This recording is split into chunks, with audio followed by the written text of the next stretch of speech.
we supposed to talk about something today? Oh yes, yes indeed. I can't remember the last time we had one of these, but at long last, after all this time, it's finally ban list season again. It really has been a long time since the last time we got a restriction list. Almost a year, I want to say. I'm pretty sure it was basically at the end of 2020. And so the game's been progressing in different kinds of ways. Premium has been in dire needs of hits ever since the end of last year, I would say. V Premium definitely could use a light tap here and there. And people are even saying that Standard could use some hits as well. And so today, you know, we don't know exactly when the restriction list is happening, but a lot of people expect it to be tomorrow. And so just in case it is tomorrow, I just want to get my opinions out there and give you guys my predictions for the restriction list. Now, how my predictions are basically constructed is through the idea of what would the company actually want to hit. So not necessarily the things that I want to see gone or the things that I don't like in the meta or I don't want to see in the game, but the things that I realistically believe the company probably wants to address. So therefore I'm going to be a bit careful when it comes to being too harsh in certain ways and try to think realistically of what Bushiroad themselves wants to do with this restriction list, especially after having seen certain things like the producer's letter where they actually talk about some of their ideas for the restriction list, but I think they'll really explain the logic once they actually drop it. So what kind of restrictions do I want to see? I think we're going to start with premium because I think that is the one that is going to be the heftiest part of this restriction list regardless, because of the way it's been spoken about in the actual producer letter. And then we'll go over the few things I have to say for V Premium as well as standard overdress. So for premium, I think that ever since BSFO, since Springfest Online, we have expectations of what's going to get hit. There are clear problem decks and problem cards, and without those, I think that the format would be very, very healthy. And especially with Revival Selection coming out at the end of this week, I think it would be perfect timing to actually get a very nice new meta going into October. So I've already spoken about a fair bit of these hits before, but I'm actually going to be essentially talking about the hits that we had in our own custom restriction list that we've been using for the premium FRF tournaments that I've been hosting for the YouTube channel members and Twitch subscribers. So my restriction list is as follows. I want to see Nuadayo go to 0. So the Nuadayo, the Murakumo Stride, which essentially enables very, very nasty multi-attacks that are very hard to counter, or not even to counter, but to survive and also to counter, because there's very little counterplay you can do if they set up properly. I think Nuadayo needs to go. It's a very toxic card, and overall I think that for Murakumo this is just not a good look, and overall I think it's just gonna remove one of those like really like unfun decks from the format, which I think is supposed to be the objective of a restriction list. Next, I think it is also time for Gastil Daimonas to go to 0, baby. I think he's been around for a bit too long. You know, it somehow feels like the first premium collection just brought in so many problem strides, and quite a few of them already got executed by the previous restriction list, but Gastil Daimonas somehow just dodges bullets left and right at all times, but somehow I feel like it might be finally time for him to stop dodging, stop ducking through these bullets. Sure, there's some interesting deck ideas that are going to be punished, that aren't necessarily tier 1, that aren't necessarily super meta because of this, but I think we've had enough. Every single Dark States Grade 3 that ever comes out from now on, or any Dark Regulars Grade 3 from now on that gets released in a client collection, is basically built to not break this stride, and therefore I think that it's about damn time that it goes, so that Bushiroad themselves can be kind of free from this design hellhole that they've dug themselves into. Up next, for Genesis, I think Genesis does deserve some kind of hit, and I think the most realistic one coming from the side of the company is probably gonna be to put Taro to 1. Now, putting Taro to 1 essentially disables most of the loops because you usually need multiple Taros to actually get them going, and it kind of fits into the mold of how they've been putting a lot of the problem stand triggers in the past to 1 until they weren't a problem anymore. But I think for Taro it's probably going to be a problem forever. I do feel quite nostalgic to this card. I was never a Genesis main or even a Genesis player for that matter, but you know, this set came out back when I first went to Japan, and so it was really cool to like see the Wise Man loop combo be discovered while I was in Japan. But of course, you know, those kind of sentimental talks have nothing to do with the restriction list, and I think that Taro, putting it to 1, takes care of things well enough, and so I think that it does deserve to be put down to that count. It doesn't necessarily kill the card entirely, but at least it disables the problematic loops that this card brought about. Next up, for Pale Moon, I'm also going to introduce a hit. This one might be a bit of a reach because I think those cards are some of the ones that everyone can kind of agree on, but I think Visible Songster needs to also go to 0.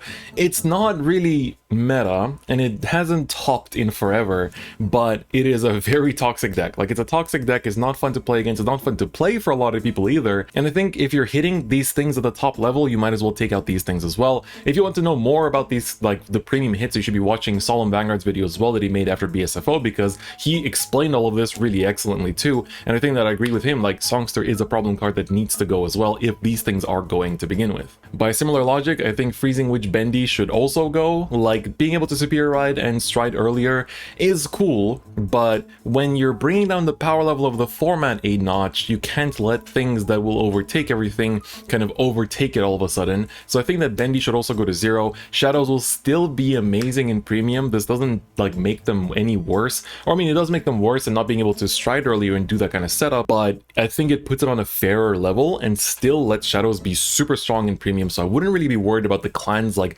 competitive viability just because this is gone. And now, we already saw this card getting hit last year, but let's just put Zazan to 0. Let's just put Zazan to 0. I think it's about damn time that this card goes as well. It's not as problematic when it's at 1 compared to when it was at 4, but I think it would still be nice if it was at 0. Again, it's just kind of checking the decks that would potentially become problematic if, you know, everything else gets brought down to power level. And I think for that reason, this would also be a pretty well appreciated hit. And finally, I want stand triggers to either be sort of changed in how they interact with certain cards, or to straight up say that stand triggers cannot stand your Vision token and they cannot stand your Valkyrion.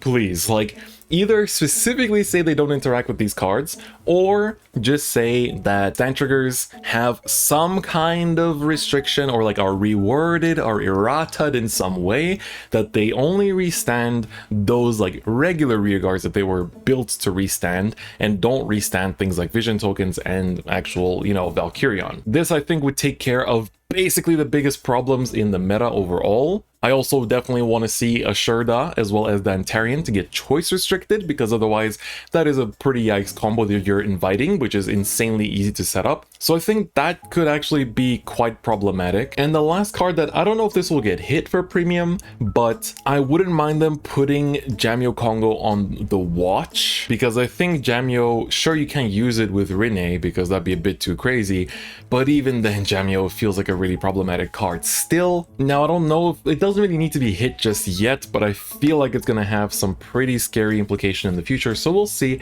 what happens with that. But I think those are generally the hits I want to see for premium. So basically, Nuedayo, Gastiel Daimonas, Taro, Bendy, Songster, Zazan, stand triggers when it comes to Vision token and Valkyrion, as well as the Ashurda together with Dantarian restriction. So 8 hits that I overall want to see for premium. I think this should put down the power level of premium, where a lot more decks can be viable and the whole format will feel more fair, and I think we could see a huge resurgence for premium in general. So I hope these hits are good, man. I really do hope these hits are good. All right, moving on to V. Now, V was the format where the producer letter said that things were basically within expectations, things weren't as like out of line. And I understand to a certain extent, because the results between Japan and the West are quite different. Like, Prisms aren't really topping as much in Japan from the looks of it. Gavriel wasn't really hyped up as strong of a deck, especially now with Heal Guardians being around. So the perception of the V meta is quite different between the two regions, but I still think that looking at general tournament data, as well as, I mean, just the large scale that BSFO was and how many Prism tops there were, I think that Prism is the only deck that really needs a hit, and the hit that I would introduce is a choice restriction between Ver and Lieselot. So I think Lieselot gives the deck just a little bit too much extra scaling, just a little bit too much early game advantage, especially paired up with Aqua. You could add Aqua to that choice restriction if you want to, because she's also an insanely good card. I think that overall though, Lieselot, like, you want to keep Lieselot for the other decks because she benefits them a lot, but you don't want to let Prisms run around with Lieselot, in my opinion, because it just leads to just a bit too much, in my opinion. And I'm not sure if that restriction would be enough to actually take down the deck. I think it would still be really, really strong. So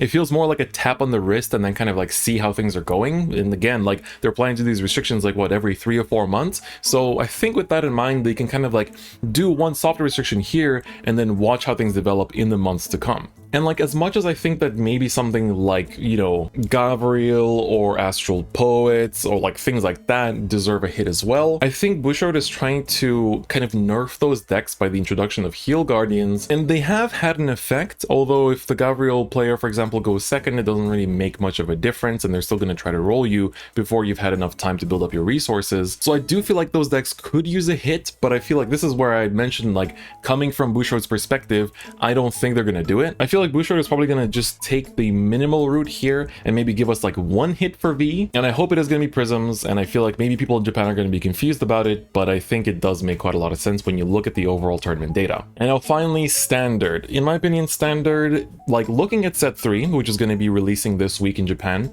you essentially have every other deck, I think, catching up to Bastion's power level. Like, maybe not every single deck, but almost everything has caught up to Bastion, I would say, like in that kind of power level, because also Bastion support has just been kind of weird overall. Like, it's been cards here and there that don't feel that amazing, or they kind of like change the way the deck is played, and whether that's better or worse, that's to be found out through playtesting. But the one deck, of course, that kind of breaks away from that power level is Bruce, because of course Bruce had Leonard in set 2, which a lot of us are saying is like a BTO 5 card in BTO 2.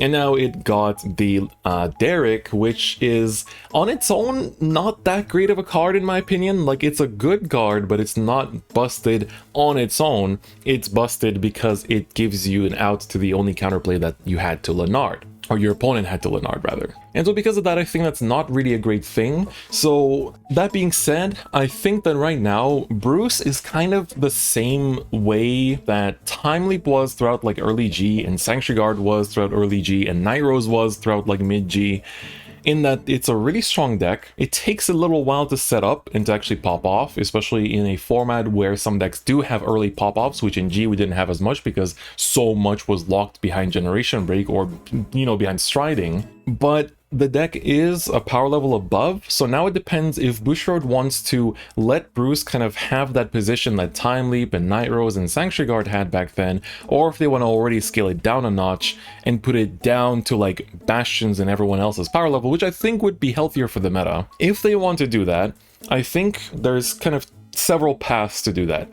One is the more extreme one where you put Leonard either to like 2 or 1 or 0, because that is the card that's causing the issues. That could be the case. They could also do that with Protobulb, but what they could also do is try to give the players the choice of which path do you want to build. And what I mean by this is they basically could do a choice restriction between Leonard and Marjorie. So if they do this, I mean, there's already players cutting Marjorie, so I'm not sure how effective this would actually be, but by doing this, you either tell people, okay, do you want to build the deck in a way that farms more resources with Marjorie, or do you want to play the deck with Leonard, which will be able to multi-attack, but you won't be able to like free up your circles and actually do the combos as well that you would have been able to with Marjorie. Alternatively, they could also do choice restrict between Protobulb as well as Leonard, because then like Protobulb is the reason why you can free up the front rows like that in order for Leonard to call something to that front row circle. So maybe that's the restriction they do as well, because Protobulb is also a really insane card that actually enables Leonard to get the multi-attacks because he empties out your own front row. But then that means that the moment they print another card like Protobulb, it kind of becomes a problem again. So they could also just kind of go like, okay, we kind of like restrict Leonard for like 2 sets, and then next restriction list put him back on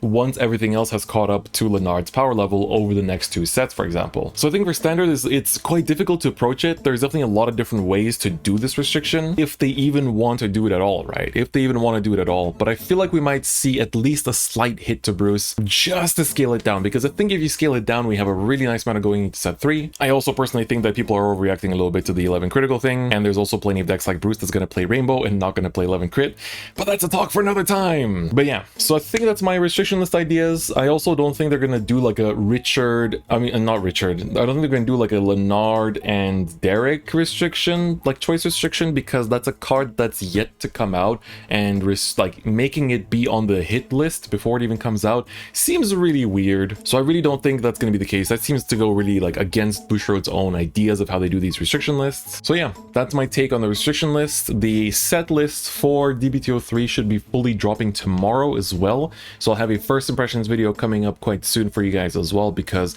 I'm looking forward to seeing what other random comments we get here and there, because usually those last few comments tend to be pretty important and quite useful in many decks. So I expect expect them to actually show up in some decks too, depending on what they are, of course. And I'm also going to be doing lots of playtesting on my Twitch channel as well for DB203, so if you want to check that out, feel free to follow me on Twitch, link in the description if you want to check that out. But anyway, that's it for this discussion. If you guys liked the video, please do give it a like. In the comments, please let me know your restriction list predictions as well, what you think might be hit for each different format. Don't have to say all 3 formats, you can just hit whatever ideas you want in the comments. Do you agree with mine? Do you disagree? Feel free to discuss in the comments, that would be great. And of course, if you like the content, if you haven't already subscribed, please do, because it does help the channel a lot. And thank you guys for coming through lately in general. Like, the video's been really popping off and you guys have been coming through for all the content, so I do appreciate it a lot. Anyway, that's gonna be it for me today. Thank you so much for watching, and I'll see you guys next time. Bye bye.